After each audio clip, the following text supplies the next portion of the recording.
Okay, the following video is for people who are 18 and up. I'm about to read an excerpt from my book, Video. Here it is. So here we go. You ready? Everybody who's under 18, get the fuck out of here. 3, 2, 1. Okay, I'm going to start. The first time that I laid eyes on the rundown shack that I would later call my place of employment, I was with my boyfriend. I was fascinated by the boarded up windows blocking the innocent eyes of passerbys who might be under 18 years of age, such as mine. Not that there was much foot traffic in that part of town. Like most adult stores, Video was stuck in the quote-unquote bad part of town, while there were some uppity PTA parents, not the dads, well, non-private anyways, who were fighting to force the relocation of the store to the town's local industrial complex. This adult store, along with the tiny Asian market which shared the same building, were grandfathered in and safe.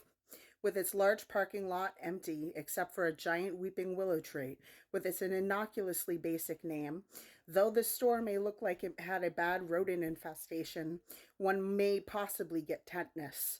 It was otherwise innocent enough. By first glance, there were no signs of the adult content or playthings contained inside. Again, I was under 18. My boyfriend Rick made me wait in the car, like a fucking child. He was in and out of the place fairly quickly, like a guy who hasn't had sex in a while or a teen's first time. Appropriate. Rick was 2 years older than me. With dark short hair, he kind of looked like a young John Cusack wearing braces. I had dark hair naturally, but colored my long dark curls a deep chocolate-colored cherry red. I spent the next 30 or so minutes questioning him about every detail.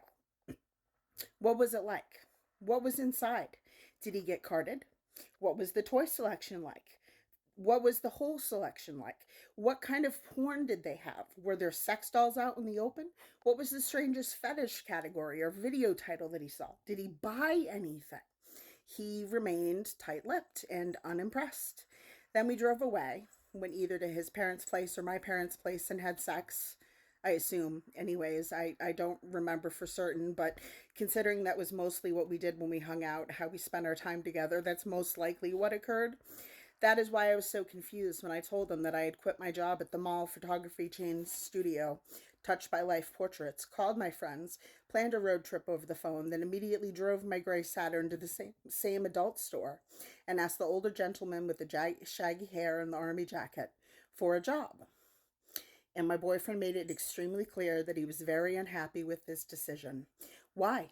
Employment was employment, right? I left out the part that it had taken me walking into the store 3 times before I finally convinced Larry to hire me for the only open position, a late night shift position, and that there was absolutely no way that I could go back to my old job at the studio, at least not in the way that I had walked out. It was appropriate that we were once again sitting in the car having this discussion. Absolutely not. Excuse me? I do not want you working there. And that is the start of my book. I hope you have enjoyed this.